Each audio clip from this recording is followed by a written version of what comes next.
Valentino Gobito, bonjour. Bonjour. Vous êtes tête de liste du Parti Socialiste, allié avec le Parti Radical de Gauche et les Verts. Vous vous présentez pour la seconde fois face au maire sortant. Qu'est-ce qui vous fait croire qu'il y a une alternance possible dans un contexte qui pourrait paraître un peu compliqué pour la gauche? Le contexte est compliqué, je crois plutôt pour les Drouais en ce moment. Ce qui me fait penser que l'alternance est possible, c'est tout simplement parce qu'il y a un besoin à Dreux de cette alternance.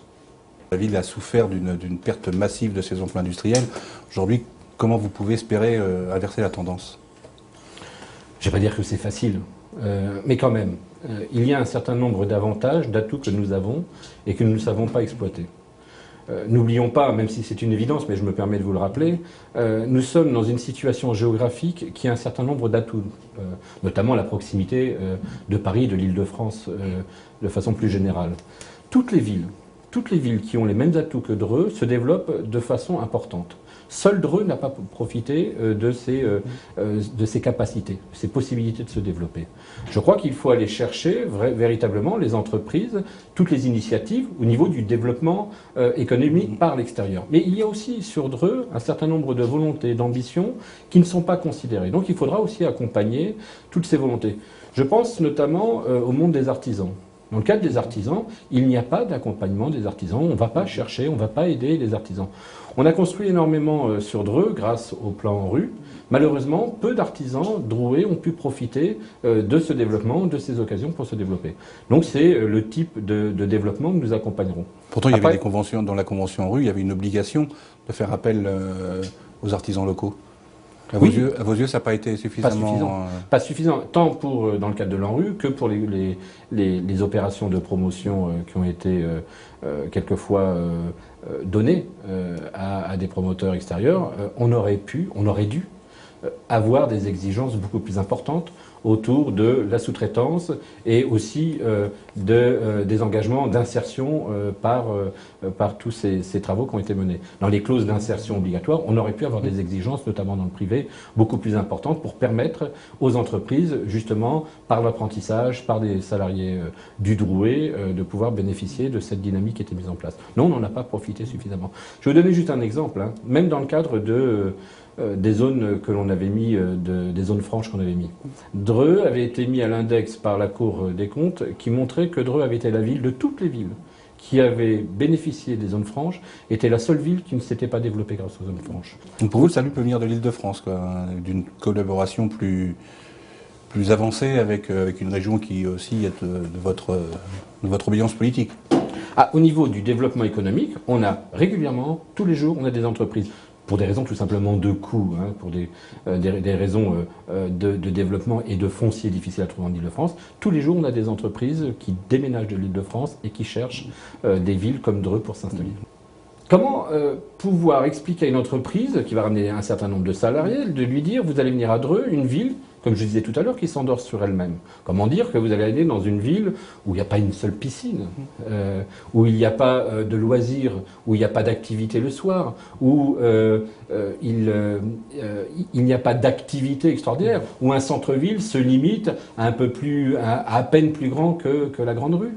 Est-ce que vous vous rendez compte que nous sommes le centre-ville de Dreux, Vernouillet, Luré, Tréon? C'est au-delà des frontières drouaises. Le centre-ville est l'image de notre arrondissement. Je ne vais pas parler de toute l'agglomération, mais de notre arrondissement. Replié sur lui-même, ce n'est pas une ville qui donne foncièrement envie aux chefs d'entreprise de venir s'installer. Donc c'est par ça aussi qu'on développera l'économie à Dreux, c'est en donnant envie aux gens de l'extérieur de venir s'installer sur Dreux. Vous avez déclaré récemment que Dreux était une ville où l'on s'ennuie après 19 heures. Alors qu'est-ce que vous préconisez pour remédier à cet état de fait? Vous savez, je crois beaucoup en l'installation, je vous parlais tout à l'heure d'un complexe aquatique, c'est indispensable. Il faut absolument qu'il y ait un bowling. Vous vous rendez compte d'une ville comme Dreux, à peu près 50 000 habitants qui vivent Dreux. Je ne parle pas de toute l'agglomération, je parle tout simplement de ceux qui vivent Dreux au quotidien. Il n'y a pas un bowling à Dreux, il n'y a pas une discothèque à Dreux. Il n'y a pas une patinoire à Dreux. Donc c'est de ramener, de permettre l'installation de structures de loisirs de cette importance-là. C'est nécessaire, indispensable. Après, il y a l'accompagnement de tout ce qui peut se faire, tout ce qui peut se mettre en place de par des initiatives. Il y a énormément... Le monde associatif à Dreux est un monde qui bouge, qui agit et qui a souvent les mains liées, qui est souvent dépendant de subventions qui viennent pas, qui sont données sous des critères on ne maîtrise pas, que personne ne maîtrise d'ailleurs. Donc libérer le monde associatif, ce serait de nature à redynamiser la ville. Bien sûr, il y a des tas de gens qui veulent faire des choses à Dreux. Il y a des tas de gens qui demandent tout simplement qu'on ne les considère pas comme des quémandeurs de subventions, mais comme des acteurs à part entière dans le cadre du développement de Dreux. Il faut absolument leur donner la possibilité de s'exprimer. Il faut absolument leur dire qu'ils sont nos partenaires et non pas qu'ils sont à notre merci, alors que c'est la politique qui est menée aujourd'hui. Dreux est aujourd'hui le cœur d'une agglomération qui compte désormais 78 communes. Si vous êtes élu maire de Dreux, vous serez président, vous serez candidat à la présidence de l'agglomération ? Je vais pas voter en touche, mais très honnêtement, nous ne nous sommes pas posé la question de cette manière-là. En vérité, c'est plutôt ce qu'on va faire de l'agglomération qui est le plus important et pas qui sera le candidat. Nous sommes en train de travailler là avec tous les partis de gauche, là c'est un petit peu plus politique, tous les partis de gauche sur un projet pour l'agglomération. Et c'est ce projet-là qu'on présentera et c'est autour de ce projet-là, je crois qu'après savoir qui portera le projet sera moins important que le projet qu'on veut partager avec les... Donc vous ne serez pas nécessairement le candidat de la gauche en cas d'élection ? Pas nécessairement. Vous partez dans la même configuration qu'en 2008 avec vos partenaires, on va dire, historiques, le PRG et les Verts. Il n'y a pas moyen de réaliser un rassemblement plus large des forces de gauche ? En fait, ce qui est important, c'est de rassembler les Drouais. Que les forces de gauche soient rassemblées était quelque chose d'important. Et vous le présentez comme si c'était un échec, alors que quand même, moi je voudrais vous dire que moi je le considère quand même comme une grande réussite. On s'est présenté en 2008 ensemble. Et on avait fait un score qui avait surpris, malgré un certain nombre de divisions, malgré un moment où le maire sortant était en même temps président de l'ANRU, député, nous expliquait d'ailleurs à ce moment-là qu'il fallait voter le maire du côté du gouvernement, parce que c'était le meilleur moyen de pouvoir travailler en intelligence avec le gouvernement et de profiter de la volonté, des ambitions du gouvernement, je le redis au passage. À ce moment-là, on avait fait un score, on était près de 47% pour une première candidature en ce qui me concerne. Depuis, nous avons travaillé ensemble dans l'opposition et sans jamais faillir, dans un respect total. On a vraiment bien travaillé ces trois composantes-là ensemble. Donc aujourd'hui, de dire que après l'exercice du pouvoir, même si c'est dans l'opposition, mais d'avoir travaillé ensemble pendant ces années, que naturellement on décide de travailler ensemble et de s'engager ensemble, moi je considère ça comme plutôt quelque chose de positif.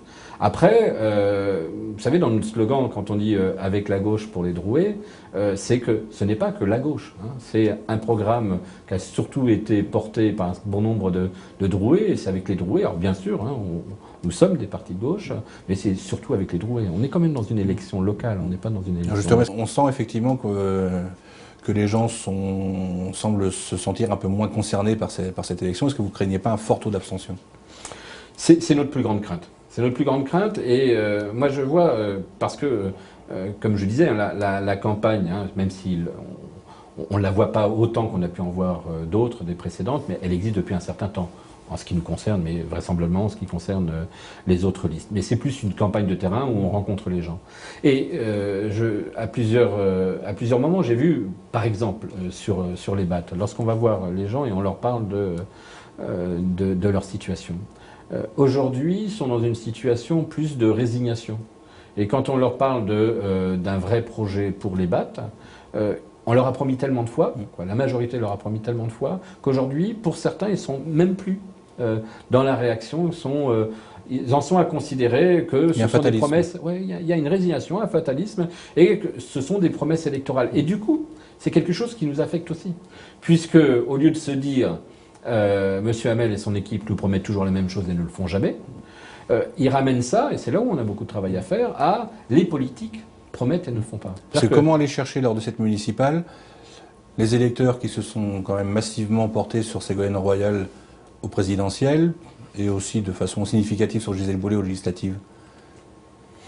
On a eu, c'est vrai, puisque les présidentielles, on faisait 62%, les Drouets ont voté à 62%, avec Gisèle, on était près de 58%, les régionales, on était à 54%. C'est vrai que Dreux a voté à gauche un certain nombre de fois. Je ne vous cache pas qu'on espère que ceux qui ont pris cette habitude de voter à gauche et de croire. C'est des scores que l'on ne retrouve pas sur les municipales. Qu'on retrouvera peut-être cette fois-ci. Qu'on retrouvera, moi j'y crois vraiment. Vous savez, je n'ai pas besoin de faire 62%, si on fait 51%, on s'en contentera. Mais ce qui est important, c'est que les personnes, premièrement, qui ont voté pour nous, je voudrais quand même le dire ça, ceux qui ont voté pour nous en 2008, pour la plupart, on les rencontre, ils nous écrivent, si vous saviez le nombre de personnes que l'on rencontre régulièrement, qui nous disent nous soutenir de façon très régulière, parmi même ceux qui viennent aux conseils municipaux, ceux qui nous suivent, ceux qui viennent nous voir, ceux que l'on croise, la plupart de ceux-là considèrent qu'on n'a pas failli, qu'on a respecté nos engagements. Donc du coup, sont des gens sur qui on peut compter pour la plupart.